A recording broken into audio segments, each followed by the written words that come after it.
कहानियों की क्यारी में आज की कहानी है काश्मीरी लोक कथा हंसने वाली मछली। बहुत पहले की बात है। कश्मीर के एक खूबसूरत घाटी में एक राजा राज करता था। राजा का महल झेलम नदी के किनारे था। एक दिन राजा की रानी महल के झरोखे से बाहर देख रही थी। उसने एक मछली बेचने वाले को देखा जो मछलियों से भरी टोकरी लेकर शहर में बेचने जा रही थी। रानी ने मछली वाली को ऊपर बुलाया। मछली वाली ने अपनी टोकरी नीचे रखी। टोकरी में ऊपर ही एक बहुत बड़ी मछली थी। यह मछली नर है या मादा?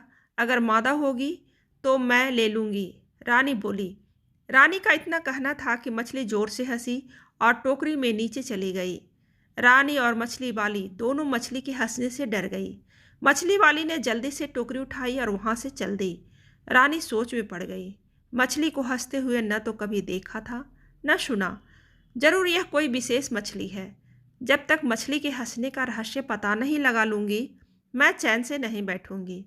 शाम को जब राजा महल में आए तो रानी ने मछली की हंसी के विषय में बताया। मछली आपकी बात सुनकर हंसने लगी। यह तो बड़े अचरज की बात है, राजा बोले। मैं कुछ नहीं जानती। आपको मछली क्यों हंसी इसका पता लगाना पड़ेगा, रानी ने जिद की। दूसरे दिन राजा का दरबार लगा। राजा ने सारी बात बताई और बोले, क्या कोई बता सकता है कि मछली क्यों हंसी? जब कोई कुछ नहीं बोला तो राजा ने अपने वजीर से कहा कि 6 माह के अंदर वो मछली के हंसने का कारण पता लगाकर बताए, वरना उनका सिर धड़ से अलग कर दिया जाएगा। वजीर उसी दिन से मछली के हंसने का कारण पता करने में लग गए। बड़े बड़े ज्ञानी पंडितों से, जादूगरों से, साधु सन्यासियों से सबसे पूछा। कोई कुछ नहीं बता सका। दूर दूर तक यात्राएं की पर कुछ पता नहीं चला। समय निकलता जा रहा था। 5 महीने निकल गए और वजीर को कुछ भी पता नहीं लगा।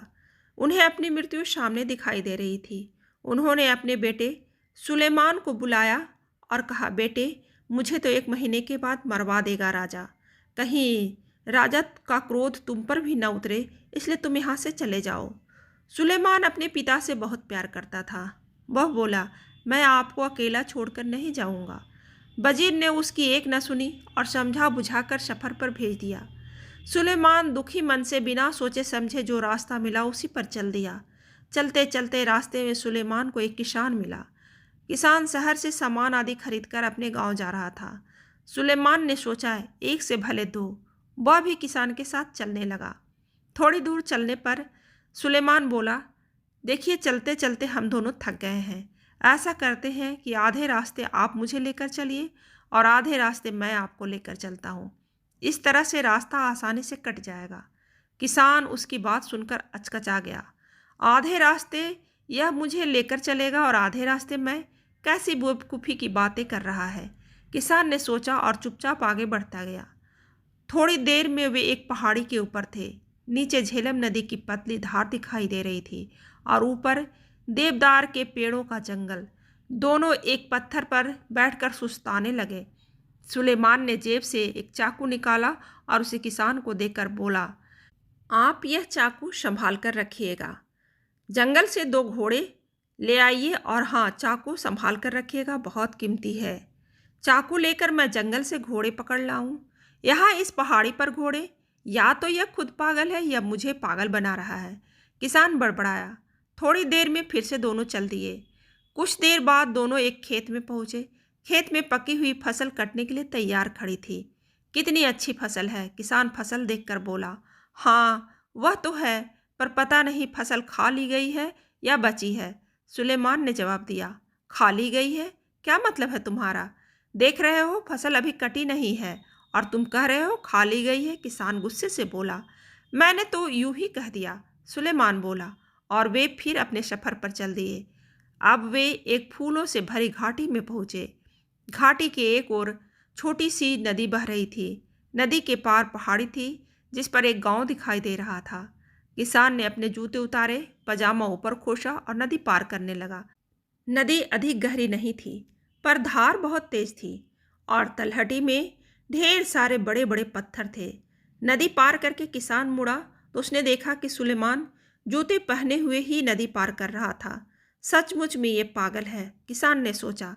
नदी पार करके दोनों पहाड़ी पर चढ़ने लगे। गांव के पास पहुंचकर किसान बोला, मेरे घर चलो, कुछ खा पी कर और आराम करके आगे के सफ़र पर निकल जाना। मुझे बड़ी खुशी हुई आपके घर चलकर, लेकिन क्या आपके घर की छत इतनी मजबूत है कि आप मुझे अपने घर ले जा सके? सुलेमान ने जवाब दिया। अब किसान अपने गुस्से पर काबू नहीं रख सका और बोला, मैं तो शराफत के नाते अपने घर आने की दावत दी थी। नहीं आना है तो मत आओ, पर मेरा अपमान तो मत करो। इतना कहकर किसान अपने घर की तरफ चल दिया। किसान की एक बेटी थी गुलनार, बहुत समझदार और चतुर। जब उसने अपने पिता का गुस्से से तमतमाता चेहरा देखे तो बोली, अब्बू क्या बात है, किस पर इतना नाराज हो रहे हैं? अरे एक लड़का है, रास्ते में मेरे साथ हो लिया। रास्ते भर तो उटपटांग बातें करता ही रहा। अब मैंने जब शराफत के नाते घर आने की दावत दी तो कहता है क्या मेरे घर की छत मजबूत है, जैसे वह आएगा तो उसके ऊपर छत गिर पड़ेगी। किसान बोला। अपने पिता की बात सुनकर गुलनार हंसने लगी। अरे अब्बू, छत कमजोर होने से उसका मतलब रहा होगा कि आपकी हैसियत ऐसी है कि आप उसकी खातिरदारी कर सकेंगे। जरूर वह किसी अमीर घराने का होगा। किसान ने सोचा तो उसे गुलनार की बात ठीक लगी। अच्छा बेटी, तो जरा उनकी उन बातों का भी मतलब बताओ जो वह रास्ते भर करता आया है। और किसान ने रास्ते का सारा हाल उसे बताया। गुलनार थोड़ी देर सोचती रही, फिर बोली, अब्बू, यह लड़का बहुत समझदार और बुद्धिमान है। उसकी हर बात में एक मतलब छिपा है। जब उसने कहा कि आधे रास्ते आप मुझे ले चले और आधे रास्ते वह, तो उसका मतलब था कि आधे रास्ते आप उसे कोई कहानी सुनाइए और आधे रास्ते वह सुनाएगा। इस तरह रास्ता आराम से कट जाएगा और किसी को थकान महसूस नहीं होगी। और घोड़े? किसान बोला। घोड़ों से उसका मतलब असली घोड़ों से नहीं था। उसका मतलब था कि जंगल से लकड़ी की 2 मजबूत टहनियाँ काट कर ले आइए जो छड़ी का काम देगी। चलते चलते थक जाने पर छड़ी का सहारा किसी घोड़े से कम नहीं होता। और फसल खा ली गई है तो उसका मतलब था कि कहीं किसान ने साहूकार से कर्ज तो नहीं लिया है। अगर लिया होगा तो फसल सारी साहूकार उठाकर ले जाएगा, किसान को तो कुछ नहीं मिलेगा। चलो तुम्हारी सब बातें ठीक है, पर जूते पहनकर नदी पार करना तो पागलपन ही कहा जाएगा। किसान बोला। अबू, मैं कई बार सोचती हूँ कि लोग जूते उतार कर नदी में क्यों जाते हैं। ऐसा करने से कोई नुकीला पत्थर उनके ऊपर चुभ सकता है और वे गिर भी सकते हैं। जूते रहने पर पैरों का बचाव तो होगा। अरे यह लड़का तो सचमुच में बहुत अक्लमंद है, मैं अभी उसे लेकर आता हूँ, कहकर किसान घर से निकल गया। इधर गुलनार ने सोचा क्यों ना वह भी लड़के की परीक्षा ले। उसने एक थाली में 12 रोटियां रखी, एक कटोरा खीर का भर कर रखा और दूध से लबालब भरा हुआ एक जग रखा।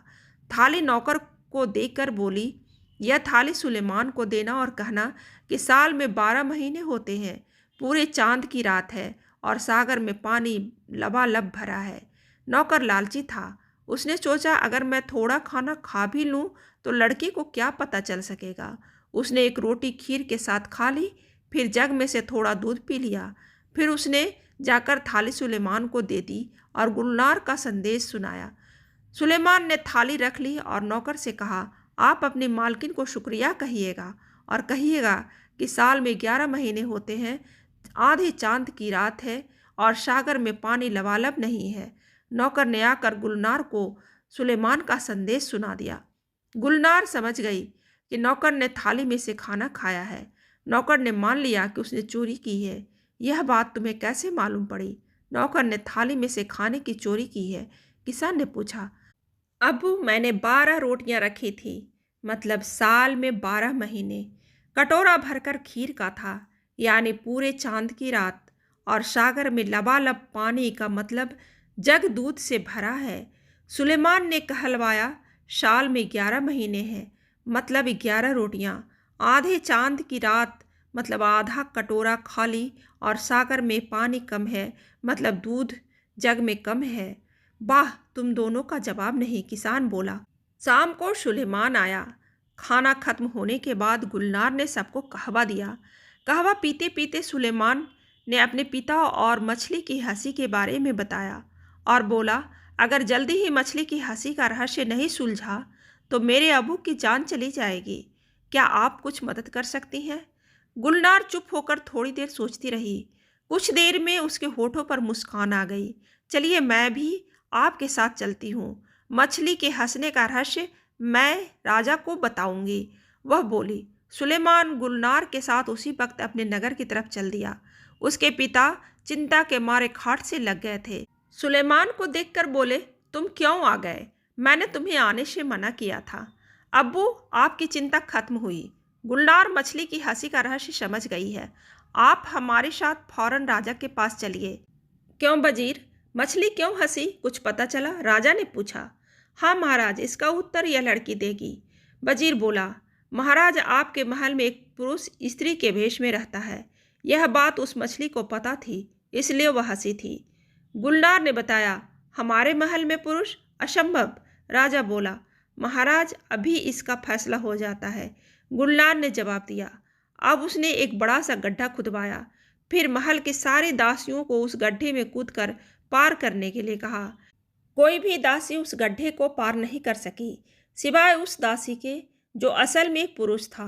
वह एक चोर था और राजा के महल में चोरी करने के इरादे से रह रहा था। राजा ने उसे कारागार में डलवा दिया। राजा ने गुलनार को बहुत सारी धन दौलत इनाम में दी और उसकी बुद्धिमानी की सराहना की। थोड़े दिनों में सुलेमान और गुलनार का विवाह भी हो गया।